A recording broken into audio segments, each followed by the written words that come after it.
1,84,000 கோடியில உங்க பணம் இருக்கறக்கு சான்ஸ் இருக்கா? தெரிஞ்சுக்கலாமா?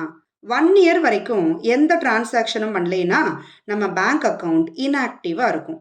2 இயர்ஸ்க்கு மேலயும் எந்த டிரான்சாக்ஷனும் பண்ணலைன்னா, அக்கவுண்ட் டார்மன்ட் ஆயிரும். அதாவது ஏடிஎம் கார்டு யூஸ் பண்றது, ஆன்லைன் பேங்கிங் மாதிரியான சர்வீசஸ் எல்லாத்தையும் ரெஸ்ட்ரிக்ட் பண்ணிருவாங்க. 10 வருஷம் வரைக்கும் நம்ம அக்கவுண்ட் டார்மன்ட் அக்கவுண்டாவே இருந்துச்சுன்னா, அந்த அக்கவுண்ட்ல இருக்கக்கூடிய அமௌண்ட்ஸ் எல்லாமே ஆர்பிஐயோட டிஇஏ ஃபண்டுக்கு ஆட்டோமேட்டிக்கா ட்ரான்ஸ்ஃபர் ஆயிரும். இந்த மாதிரி ரொம்ப வருஷமா நம்ம யூஸ் பண்ணாத அக்கவுண்ட்ல இருக்கக்கூடிய அமௌண்ட்டை திரும்ப எடுக்கிறதுக்கும், அக்கவுண்ட் வேண்டாம் அப்படின்னு நினைச்சா அந்த அக்கவுண்ட்டை பெர்மனண்டா க்ளோஸ் பண்றதுக்குமான வழிமுறைகளை ஆர்பிஐ வெளியிட்டிருக்காங்க. நம்ம டார்மன்ட் அக்கவுண்ட்ல இருக்கிற அமௌண்ட்டை ஆர்பிஐ லான்ச் பண்ண உட்கம் போர்ட்டல் மூலமா தெரிஞ்சுட்டு எந்த பேங்க்ல அந்த அக்கவுண்ட் இருக்கோ அந்த பேங்க்கோட எனி பிரான்ச்சை விசிட் பண்ணி கேஒய்சி வெரிஃபை பண்ணிக்கணும். வெரிஃபிகேஷனுக்கு அப்புறம் இன்ட்ரெஸ்டோட நம்ம பணத்தை திரும்ப வாங்கிக்கலாம்.